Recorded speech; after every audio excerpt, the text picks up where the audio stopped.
मॅडमला भेटलो आपण, तुम्ही पण भेटले. आपण एक नेटवर्क तयार केला. प्रत्येकाच्या ह्याच्यात वाटा आहे, मी एकट्यालाच हे नाही देत. तर आता पाठपुरावा करून खूप झालं. गृहसचिव मॅडमला भेटलो, साऱ्याला भेटलो. आज DCM साहेबाशी भेटल्याशिवाय आपण जाऊच नाही. एवढेही मंत्रालयामध्ये जाऊ बरबाद झालं, पूर्ण बरबाद होऊन जाऊ. आता एकही आमदार नसन ज्याला आपण पुंजून नाही काढलं. पुऱ्या 288 आमदाराला पत्र दिले आपण. ठीक आहे. नमस्कार मित्रांनो, MK ऑल न्यूजमध्ये तुमचं सर्वांचं स्वागत आहे. मित्रांनो, तुम्ही स्क्रीनवर बघत आहे. मित्रांनो, याच्या अगोदर पण व्हिडिओ बघितलेलंच आहे तुम्ही.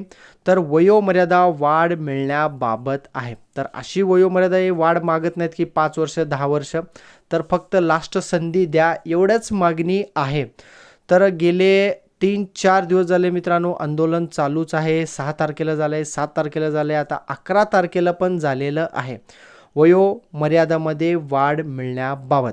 तर वाढ म्हणजे काय मित्रांनो, फक्त एकच संधी ते मागत आहेत. ज्या उमेदवारांची वयोमर्यादा तर निघून गेलेले तर तेच उमेदवार इथं मागत आहेत.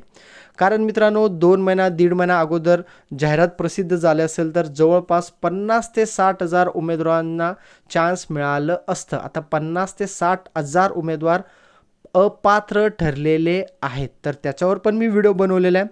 तर 11 तारखेला आझाद मैदानवर तर आंदोलन झालेलं आहे मित्रांनो. मला असं वाटत होतं की वयोमर्यादा एक संधी तर मिळणार आहे, तर अजून काही अपडेट आलेलं नाही मित्रांनो. तर जेव्हा पोलीस भरतीची जाहिरात यायच्या अगोदर देवेंद्र फडणवीस सरांनी पण सांगितलं होतं की वयोमर्यादा बाबत आम्ही विचार करू. तर सर्वांना वाटतच होतं की बाबा वाढ मिळणारच आहे, दाट शक्यता आहे. त्याच्यावर पण आपण व्हिडिओ बनवलेला आहे.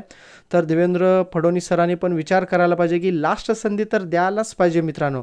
जवळपास 50 ते 60 हजार उमेदवार अपात्र ठरत आहेत, फक्त महिना 1.5 महिना जाहिरात उशिरा प्रसिद्ध झाल्यामुळे.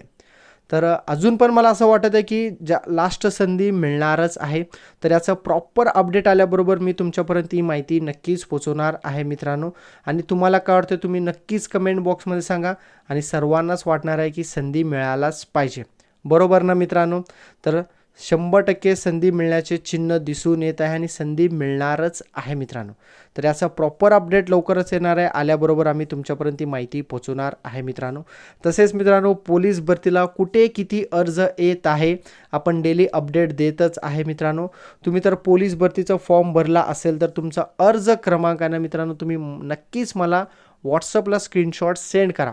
तर याच्याने काय तो मित्रांनो कुठल्या जिल्ह्याला किती अर्ज येत आहे ही माहिती समोर येत आहे मित्रांनो, बरोबर ना.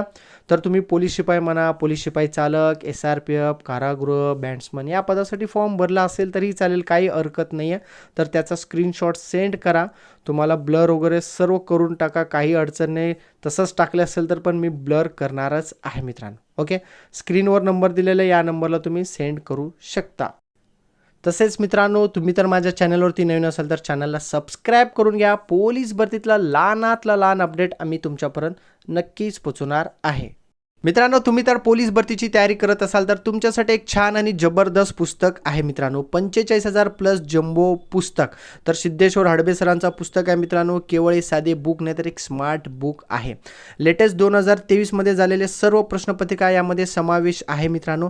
म्हणजे 2004 ते 2023 मध्ये झालेले सर्व प्रश्नपत्रिका जवळपास 425 प्रश्नपत्रिका या पुस्तकमध्ये समावेश आहे. प्रश्नपत्रिकांच्या शेजारी तुम्हाला QR कोड मिळेल मित्रांनो. ते QR कोड तुम्ही गुगल लेन्सद्वारे स्कॅन करा, मग तुम्हाला स्पष्टीकरण सहित सर्व तुम्हाला त्या व्हिडिओमध्ये मिळणार आहे मित्रांनो माहिती. ओके, तर सिद्धेश्वर हडबे सरांचं 45,000 प्लस जम्बो नवीन पुस्तक आहे मित्रांनो. मार्केटमध्ये सर्व बुक स्टॉलवर ही पुस्तक अवेलेबल आहे.